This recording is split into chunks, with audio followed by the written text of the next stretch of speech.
Hello bachcho, let's see this question. The question says that if odd against an event be 7 by 9, 7 ratio 9, find the probability of non-occurrence of this event. Non-occurrence of this event. तो चलिए solve करते हैं। इसमें की concept क्या होगा? Let's write it down. की concept,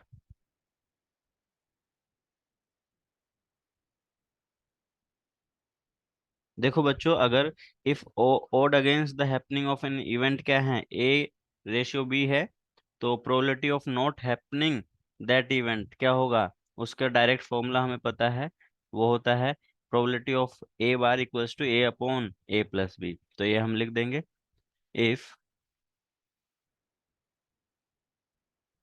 the odd against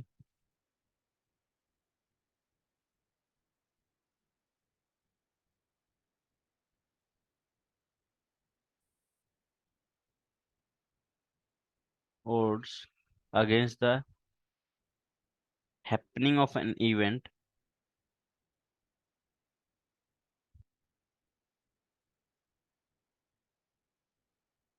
happening of an event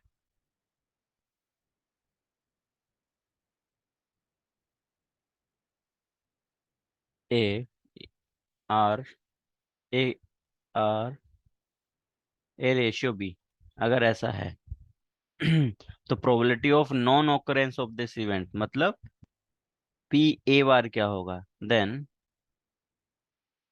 P A बार, इसका डायरेक्ट फॉर्मूला होता है is equals to A upon A plus B. तो इसी कॉन्सेप्ट को हम इस क्वेश्चन में यूज करेंगे। चलिए सॉल्व करते हैं। तो अब हमें जो गिवन है, ए एंड बी की वैल्यू क्या दे रखी है?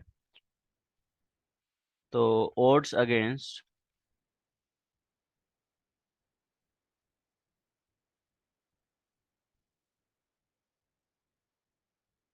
an event आर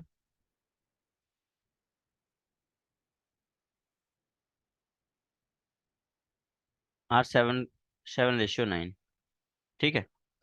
तो अगर हम सैंपल स्पेस लिखना चाहेंगे तो सैंपल स्पेस क्या हो जाएगा? टोटल। तो एन एस क्या हो जाएगा? Number of total outcomes. 7 के डिवाइड 7 के प्लस 9 के, and that is coming out to be कितना? 16 के।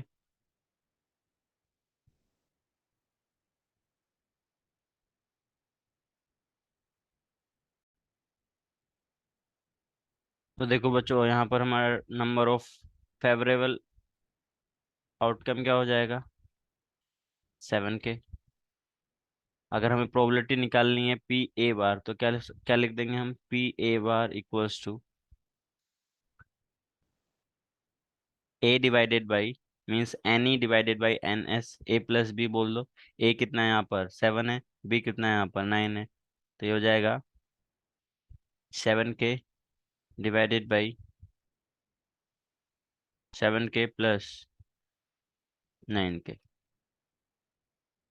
तो ये किसके इक्वल आ गया? 7/16 के आ गया। यही हमसे पूछा गया था।